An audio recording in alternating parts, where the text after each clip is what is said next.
LASO, Halo Infinite, this channel, which is the ProAceJOKER, the Insane Asylum. This is a YouTube opening. We're doing it again. LASO Guide V2. I already made this once. I already did one playthrough, and then I did another playthrough to make an actual guide, and then I hated it because it just went horrible, and I feel I did a poor job. I probably didn't do as bad as I thought I did, but I was unhappy with it. So we're doing another one. Now I've routed it. It's good. We actually have it. LASO. Camera, focus, please. Hello, camera. It's LASO. Speedrun. No tank gun glitch. Every mission, because otherwise you don't get the achievement, because it has to actually check off the box for each one. We're doing it. So that's exactly what we're doing. We're doing Halo Infinite. We are going to be doing LASO. Let's hop into this. So we got kind of an opening. The opening to this is, if you haven't played Halo Infinite, this is the brand new Halo game. I'm sure many of you guys have seen lots of stuff to it. I am going to go through some major points of the run on, like, long story short, a lot of people want a guide that doesn't show using the tank guide, or the tank gun, the glitch gun, or the tank gun, or whatever you want to call it. If you want to make LASO super freaking easy, just use that gun, okay? Just do it. If you just want to complete it, just do it. But if you have some weird sense of honor or pride because for some reason you care about doing the game legit, because obviously there's a way to do the game properly, that's a thing that exists, I guess, this is going to be a guide to show you how to do it. We're still going to be using a few tricks and stuff here and there, but most all, we are not going to be doing. There's one mission we're going to be going, like, doing a little bit of out-of-the-map stuff because I think it's worth it. Every other thing is we're going to be showing the whole game. We are going to be showing some collecting, so I will tell you the most important video to watch in this series, because I will be breaking it up by mission, is the 4th mission. It's probably going to be the longest in it. It'll probably be about 40 minutes to an hour-long video. Reason being is I will be getting all of the collectible stuff, which is specifically the armor cores that we need for the run. We'll be getting it all in that video. So just look forward to that one. Doesn't matter. This is the very first mission. We got to show it. To really starting out a new game on Legendary. Every single skull on. That's what Legendary LASO stands for. Legendary, all skulls on. To tell you the introduction to this is the easiest Halo game to beat on LASO, in my opinion. It is also the most fun LASO, in my opinion, as well. There's a lot of really funny things that happen in this. There's a lot of really interesting stuff and just funny physics. Some funny interactions with some of the skulls that it just makes this really funny and a very enjoyable experience. So, I think this is a LASO that everyone should at least do because I think you'll enjoy it. Give you the rundown. You do have to beat every single mission. If you guys have seen a speedrun of Halo Infinite, which you could probably look on my channel right now, there might be a speedrun of beating the game in 40 minutes, or less than 40 minutes-ish. It's cool. But we don't want to do that because in order to actually get the achievement for LASO, yes, we could do that, but that skips missions 5 through 11. We don't even do them, so it doesn't activate the trigger. Because of how Infinite works, I could actually go to my menu. I could play through 3 of the missions right now, go back to the main menu, and turn this game onto easy difficulty and turn off skulls and come right back to the save. The game actually allows you to switch stuff. So, I don't know if that allows you to manipulate some stuff. You might technically be able to do, like, play all the way to the very end of the mission, then save and quit, change the difficulty and turn off the skulls and go back in, and you'll be at the latest part of the mission that you could possibly check to. I don't know. You might be able to do stuff like that, but that sounds like a lot of work, and I don't even really want to test it. So, we're going to get into this. I'll tell you right off the bat here, we are going to be grabbing a battle rifle. So, there are some interesting interactions. We want to come straight across, come across the gap. Right in front of the left side here, there's a crane that kind of comes down and picks up this dumpster. Inside this dumpster is a battle rifle. So you can go ahead and pick that up. Oh, okay, hold on. So, now, the reason why this game is so... I just realized I want the pistol. There we go. The reason why this game is so easy on LASO is because of the bandana skull, which gives you unlimited ammo. And the fact that there's no iron skull. Now, I will tell you, the actual most annoying skull in the game is actually the black eye skull. So Halo Infinite works a little differently. The only thing that makes this LASO insanely difficult is the fact that it's very hard to get checkpoints. The reason being is if you are not at full shields in this game, the game considers you in combat, and it will not give you a checkpoint until you get it. So there are times, Mint Blitz, I don't know if he's posted the video, but he had a whole thing where he was playing his LASO playthrough. He beat the 3rd mission, got all the way to the 5th mission, died halfway through it, and got sent all the way back to the 3rd mission. He had done 3 missions before he had gotten a checkpoint because he hadn't fully recharged his shields the entire time. And the bandana skull giving you unlimited grapple hook, which is very funny, can also cause you to mess up because if you never touch the ground, you also never get a checkpoint. So the black eye skull is the only one you have to be careful of. You need to make sure the best enemy to farm off of are jackals. Jackals are actually the easiest to kill in this. So now to start this off, enemies have to activate their shields. Alright. We're gonna run through. And we're just gonna run past this guy. So enemies actually have to activate their... What'd I drop? Pistol? Good. Yeah, enemies activate their shields in Halo Infinite, so if you don't alert certain enemies, they won't have activated their shields, and you can actually just pop them in the head. Now, these first 2 areas, just skip by the enemies. You don't want to fight them. You don't have to worry about it. Yes, you have the bandana skull, so you do have unlimited ammo, which means you have unlimited BR. And that's going to become super useful later on. But for now, that's it. Now, jackals are actually the easiest because they don't ever get shields at any point. So, you don't have to worry about it. And they allow you to easily get your shields back by just punching them just like that. So, make it very easy. You also get unlimited grenades is the other thing. So, right here, you just want to sit kind of around the corner and just keep chucking grenades into this room until you believe they're all dead, which he's not dead yet. I guess he's dead now.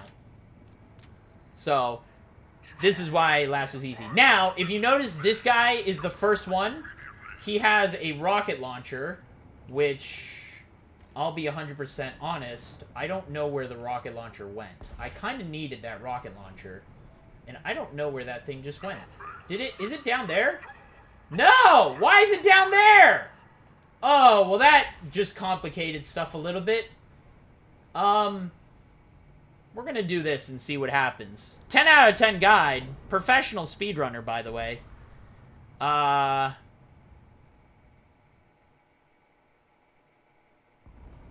So I didn't want that to happen. Let's try this again. That's a great checkpoint.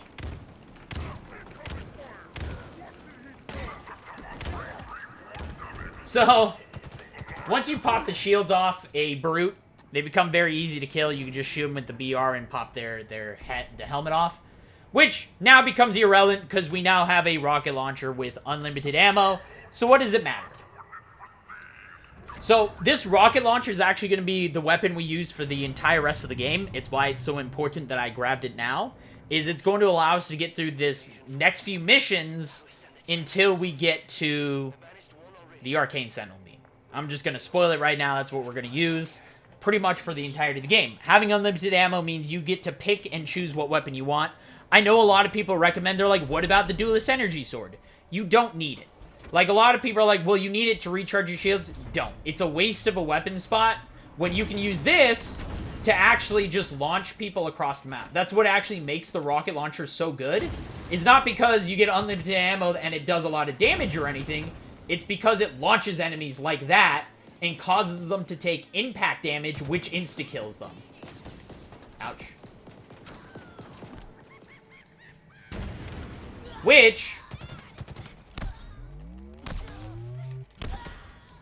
impact damage is an easy way to kill a lot of enemies in the game. Shielded brutes, no matter what, almost any enemy, if you launch them fast enough with the rocket launcher, they will instantly die. Bosses will even do it sometimes. Eshram being one of them. Spoiler alert. So, don't be afraid to just spam rockets. And that's what we're going to do to these first few areas. And then we're actually going to do, as I said... this is a speed run. That being said, we're not gonna do like crazy out of the map stuff.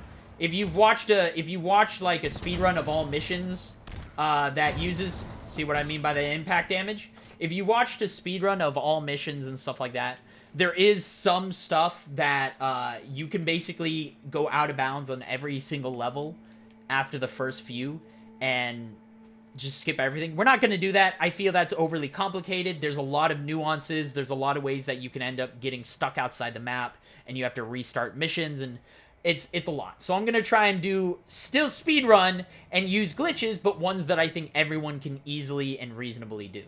Like this one right here. So most of the time you would go through here and then you would go through a few sections down the hallway, meet some jackals, kill enemies, and then you have to go to the room where you have to blow up the bay or whatever, the hull of the ship, I guess, the command deck.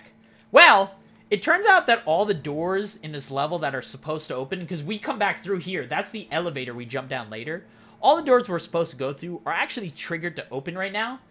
So this being one of the doors, if you melee it, it actually, you phase through the door and the door thinks you're on the other side and it will automatically open, allowing you to just walk through the doorway. And we're going to grab this fusion coil and put it there for later. You don't need to do it. I'm going to just show it off for style, but you really don't need to use it. And you don't need a guide for the next part. But there it is. You can just use that. That's the first major skip. And this will allow us... Alright, I don't know what weapon I have. Alright, there it is. There is a battle rifle. There was a battle rifle hanging up on that if you want to... Oops. If you want to use that. But then all you have to do is, because none of the triggers are working yet, once you pass this midway pillar, and that door opens and the enemies spawn, you are now on the escape sequence. You actually just skipped by the entire hull sequence, everything like that, and you can skip through the entire section.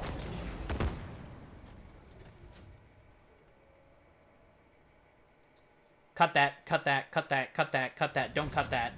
Don't cut that. Alright. We'll just, this is where you cut it, because you don't need, alright, cut that, cut that, cut that, cut that, cut that, cut that. Alright, as I was saying, you go through that middle pillar and you come back. I don't think I need to say that, because, yeah, I'm gonna have that death, but you could, that's a good show of just how crazy impact damage is in this game. Yeah, be careful of that shit.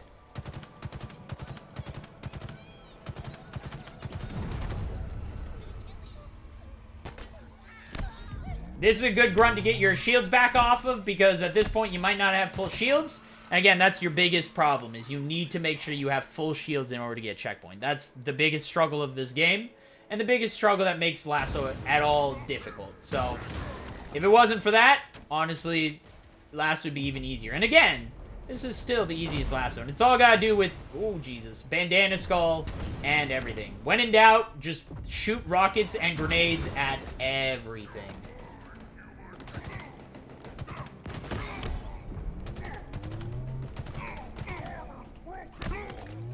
There it is. Full shields. Typically any staggered enemy, don't be afraid to also hit him with the grapple hook. Your grapple hook can stun. Now, unlimited grapple hook is something we're going to use, but get good at some other... Oh, I didn't pick up the fusion coil. Alright, well, you know what? It's fine. It's fine. No big deal. No big deal. Now, again, I'm being overly cautious. I want to make sure I have full shields is all. That's why I killed those guys. You don't really need to waste time doing it, but... Come down the elevator shaft. Again, I'm not going to explain every nuance of, like, go to the left here, go to the right. I will in certain areas, but, like, just follow the mission. I'm assuming you've played the game before and you know what to do. So I was going to do a launch here, and it was going to be me explaining how fusion coil launching worked. But I kind of forgot the fusion coil. So we'll have to explain fusion coil launching later on, because we will use that in a few sections, I think. Are we going to use that in a few sections? Maybe. Maybe I'll do it. I don't think I'm really gonna use it. I would have used it in this one area. It's useful, but same thing as before. Just go through the area like normal. You don't have to do anything weird here. Again, you have unlimited grapples, so don't be afraid to just snip, snip, snip, snip, snip, snip, click, click, click, click, click, click, click. What?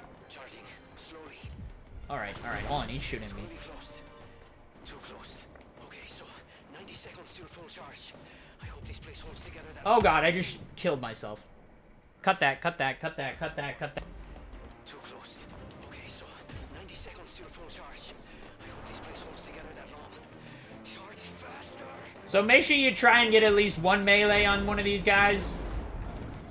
You should. I will say you don't have to worry too much. We did confirm. This is why it's good that I've actually technically done a guide. I did a version 2 guide already. Oh, I realized it. Okay, that cut might be a little weird. It doesn't matter. Point is I did a version 2. This is version 2 of the guide, which is technically still version 1. Because really version 1 was just the version that I was actually routing it. I just decided to go for it and try and make a guide as I was creating the guide. And it went okay, but I wasn't quite happy with it because long story short. Point is this will be an actual cohesive guide that works well. Hopefully. Hopefully I don't have too many deaths. There will be some deaths. Funny ones I'll leave in. The other ones I'll probably cut and try to make look as smooth as possible, and I actually explain stuff every single time I do. Well, it doesn't matter. Point is, we did confirm that whenever you start a new mission, specifically a mission that has a transition. So, certain missions like this one, so from Warship Gbraakon to Foundation, it will automatically recharge your shields. I believe we confirmed that. So, you don't have to worry too much. As long as you finish the mission, you'll be on Foundation and it will recharge your shields here. But something like Outpost Tremonius to Excavation does not charge your shields. But I believe like Excavation to Nexus does recharge shields. Something along those lines. Don't quote me on that. Always play it safe. When in doubt, play it safe. I mean, again, that's mission 1. We did it. I'll talk more about it in mission 2.